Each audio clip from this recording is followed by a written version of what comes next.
Hi everyone. මම අද මේ වීඩියෝ එකෙන් ඔයාලට ඉදිරිපත් කරන්නේ තමන්ගේ ලයිෆ් එකේ තමන්ම හීරෝ වෙන්නේ කොහොමද කියලා. කවදා හරි ඔබට මතක් වෙලා තියෙනවද ජීවිතේ ඔබ අසරණ වුණු මොහොතක්?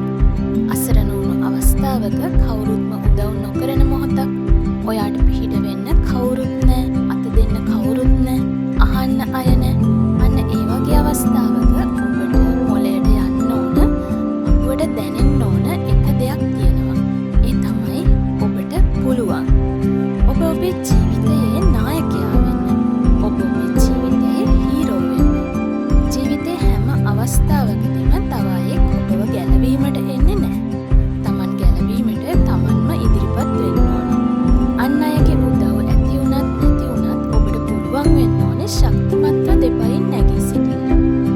අපි තව අය මත ඩිපෙන්ඩ් වෙනවා කියන්නේම අපි දෙපයින් නැගී සිටීමට ශක්තිමත් නැහැ කියනවා.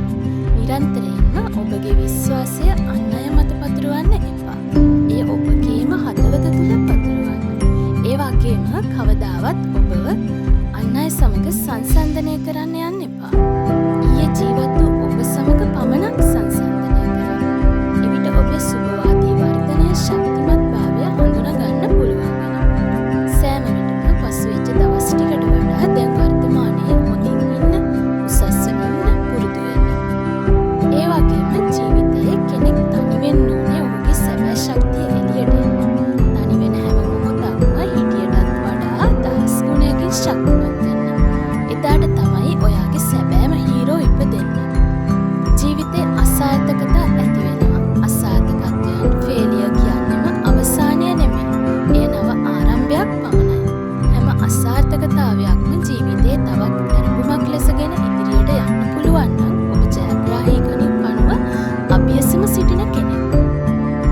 මොහොතකට නතර වෙලා සිතන්න ඔබේ ජීවිතය වෙනස් කරන්න පුළුවන් එකම කෙනා ඔබ.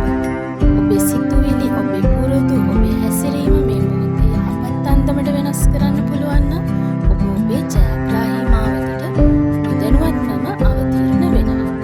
අතීතය ගැන කනස්සලු නොවි ඉදිරිය බලා අරමුණු තනමින් ඒවා හමුවේ ක්‍රියාත්මක වෙමින් ඉදිරියට යන්න. අභියෝග හමුවේ කවදාවත් පස්සට යන්න එපා. ඔයා ඔයාගේ ජීවිතේ නායකයා වුණත් ඔයා කවදාවත් පරාජිතයෙක් වෙන්නේ නැහැ. ඔබ ඔබගේ කණ්ණාඩිය ඉදිරියට ගිහින් කියන්න, ඔව් මට පුළුවන්. අද මම අසමත් වුණත් මම හෙට ජය ගන්න පුළුවන් කියන දේ අනිවාර්යයෙන්ම විශ්වාස කරන්න. ඔබේ ජීවිතයේ සැබෑ ජයග්‍රාහී නියමුවා ඔබම වන්න. ඔබට ජය.